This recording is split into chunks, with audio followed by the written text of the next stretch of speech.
শহরে ইট পাথরের নগরে, তাই তো আইলাম সিলেটে, তাই তো আইলাম সিলেটে।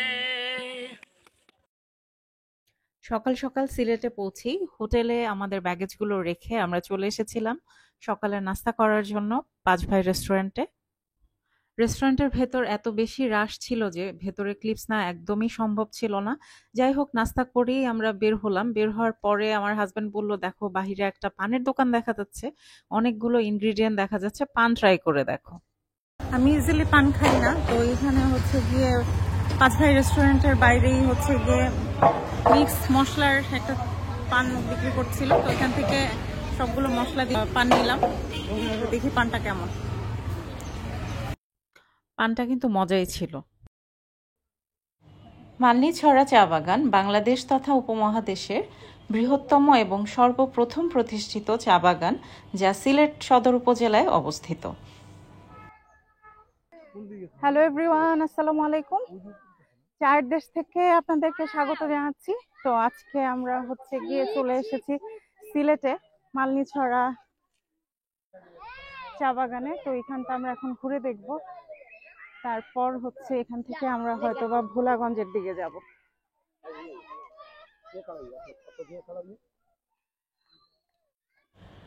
ইংরেজ সাহেব হাডসনের হাত ধরে 1849 সালে 1500 একর জায়গা জুড়ে প্রতিষ্ঠিত হয় উপমহাদেশের প্রথম চা বাগান মালনীছড়া। সিলেট বিমানবন্দর সড়কের পাশেই মালনীছড়া চা বাগানের অবস্থান। ভ্রমণবিলাসী মানুষের কাছে আনন্দ ভ্রমণ কিংবা উচ্ছল সময় কাটানোর প্রথম পছন্দের স্থান হলো মালনীছড়া চা বাগান। ছোটখাটো একটা টিপস দিব, যারাই হচ্ছে গিয়ে চা বাগানে পাহাড়ে ওঠার প্ল্যান করে আসবেন অবশ্যই সাথে স্নিকার নিয়ে আসবেন। আর আমাদের যেহেতু ঘোরার স্পটগুলো সব ভোলাগঞ্জ, রাতারগুল এসব জায়গায় ছিল, তার জন্য আসলে আমরা স্লাইডস নিয়ে এসেছিলাম। কিন্তু পাহাড়ে ওঠার জন্য, ট্রেকিং করার জন্য অবশ্যই স্নিকার কিন্তু ইম্পর্টেন্ট, এই জিনিসটা মাথায় রাখবেন।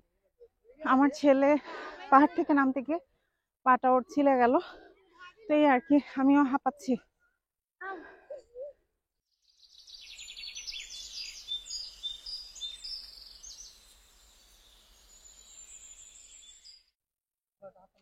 মালনীছড়া চা বাগানে ট্রেকিং শেষ করে এখন আমরা মালনীছড়া থেকে বের হয়ে যাচ্ছি।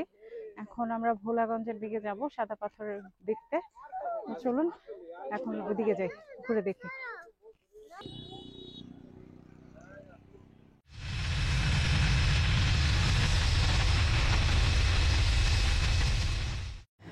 ভোলাগঞ্জ সাদা পাথরে আগে যাবার কথা থাকলেও আমরা চলে এসেছি রাতারগুল যাবার ঘাটে। এখান থেকে আমরা এখন নৌকায় করে যাব রাতারগুলে। রাতারগুল জলাবন সিলেটের গোয়াইনঘাটে অবস্থিত বাংলাদেশের একটি মিঠা পানির জলাবন। একসময় বাংলাদেশের একমাত্র জলাবন হিসেবে মনে করা হতো রাতারগুলকে।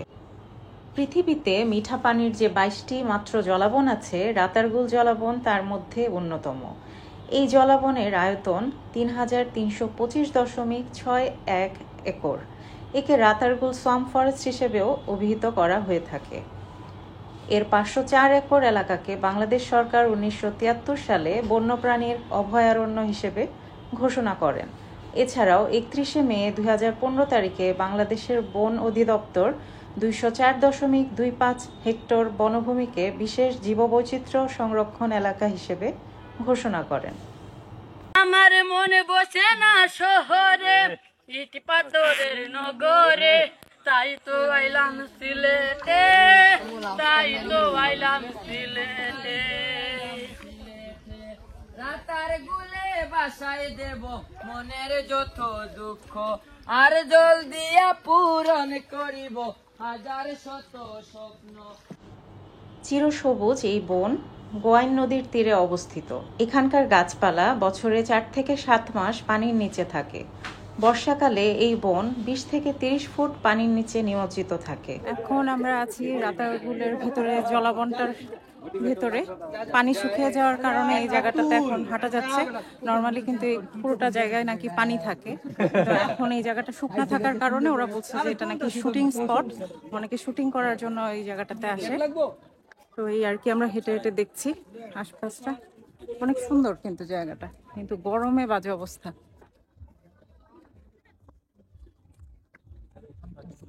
আমি কেমন আছি পরে রে গোরে তোমারে পাশরিয়া, কেমন আছি পরে রে গোরে তোমারে পাশরিয়া, দেখো আসিয়া আমার বন্ধু চিকন কালিয়া, দেখো আসিয়া। সিলেট থেকে ভোলাগঞ্জের দূরত্ব মাত্র 33 কিলোমিটার। ভারতের খাসিয়া জয়ন্তিয়া পাহাড় থেকে নেমে আসা ধোলাই নদীর সাথে প্রতি বছর বর্ষাকালে নেমে আসে প্রচুর পাথর। ধোলাই নদীর তলদেশেও রয়েছে পাথরের বিপুল মজুদ। এই পাথর দিয়ে 50 বছর চালানো যাবে এই হিসাব ধরে 1964 সাল থেকে 1969 সাল পর্যন্ত সোয়া 2 কোটি টাকা ব্যয়ে নির্মাণ করা হয় ভোলাগঞ্জ রোপওয়ে প্রকল্প। সাদা পাথর ট্রলার ঘাট পৌঁছালেই দেখা মিলবে অনেক ট্রলারের, যেখানে নির্ধারিত মূল্য 800 টাকা। আর এই রিজার্ভ ট্রলারে করেই পৌঁছে যাওয়া যাবে সাদা পাথরে। 2 বা 1 জনের জন্য ট্রলার রিজার্ভ করার প্রয়োজন পড়ে না, সহজেই অন্য কোনো গ্রুপের সাথে আপনি যোগ হয়ে যেতে পারেন। সেক্ষেত্রে ভাড়া পড়বে প্রতি জন হিসেবে 100 টাকা করে। সাদা পাথরে গিয়ে সময় পাওয়া যাবে 2 ঘন্টা, কারণ ট্রলারগুলো রিজার্ভ করা থাকে 2 ঘন্টার জন্য। আপনাকে আবার সেই ট্রলারে করেই ফিরতে হবে।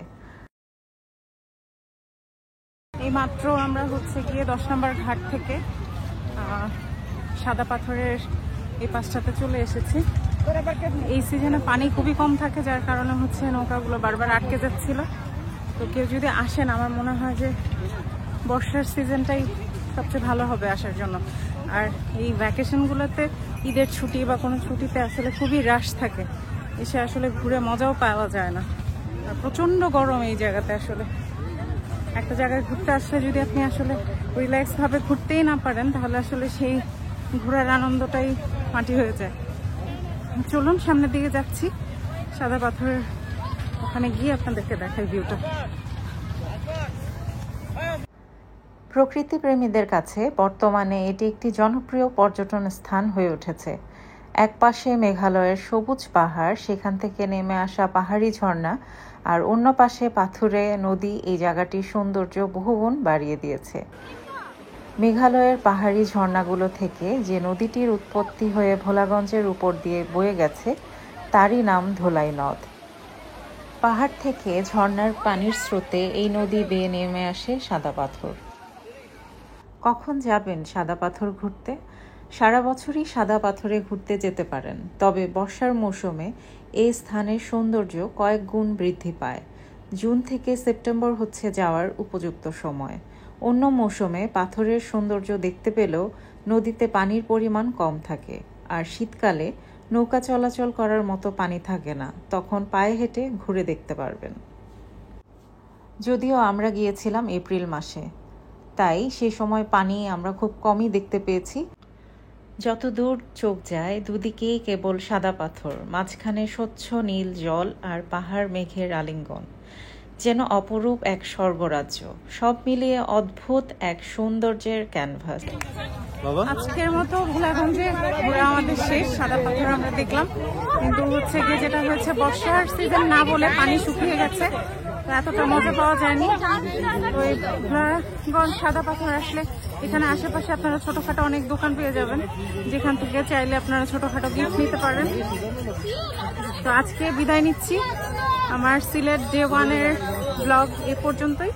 ভালো থাকবেন। নেক্সট ব্লগ দেখার জন্য অবশ্যই আমার চ্যানেলটা সাবস্ক্রাইব করবেন। আল্লাহ হাফেজ।